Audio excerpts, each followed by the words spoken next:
ચારમાં આગળ વાત કરીએ તો રક્ષાબંધનનો પવિત્ર પર્વ આવી રહ્યો છે ત્યારે રાજ્યના તમામ બજારોમાં ખચોખચ ભરાઈ ગયા હોય છે, પરંતુ આ વર્ષે બજારોમાં માત્ર વેપારીઓ જ નહીં પરંતુ બહેનોએ પણ ચાઇનીઝ રાખડીને બાય બાય કહી દીધું છે। લોકોએ ચીની રાખડીઓનો બહિષ્કાર કર્યો છે અને દુકાનદારોએ પણ લોકોની ભાવનાઓને ધ્યાનમાં રાખતા ચાઇનીઝ રાખડીઓને પોતાની દુકાનમાંથી હટાવી લીધી છે। અમે રક્ષાબંધનમાં આજે ખરીદી કરવા આવ્યા છીએ, પણ તોય અમે માપની એમ કે ચીની કોઈ રાખડી ખરીદી નથી। સૂતરનો દોરો અને રુદ્રાક્ષ આવે એ રીતે રાખડી ખરીદી છે।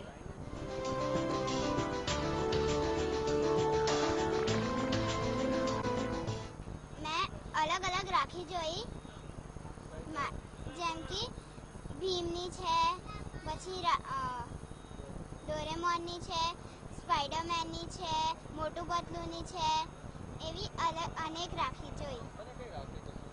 મારે ઇન્ડિયન રાખી બહુ જ પસંદ છે, કેમ કે ઇન્ડિયન રાખી હેન્ડમેડ હોય અને એ બધાને મદદ બી કરે। ના, કેમ કે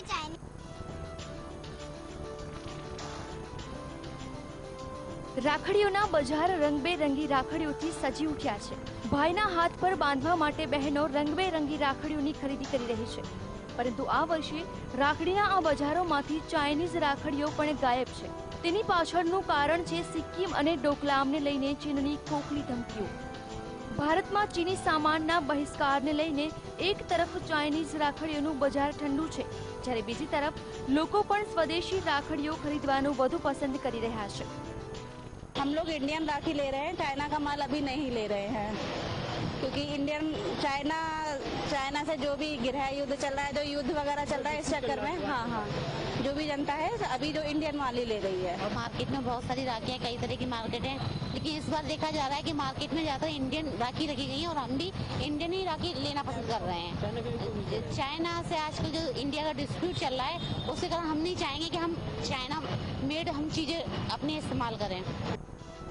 છેલ્લા ઘણા વર્ષોથી ચાઇનીઝ રાખડીઓનો બજારમાં દબદબો રહ્યો છે। ખાસ કરીને કાર્ટૂન કેરેક્ટરવાળી ઇલેક્ટ્રિક રાખડીઓ નાના બાળકોની પહેલી પસંદ રહેતી હતી, પરંતુ આ વર્ષે બાળકો પણ સ્વદેશી રાખડીઓને પહેલી પસંદ કરી રહ્યા છે।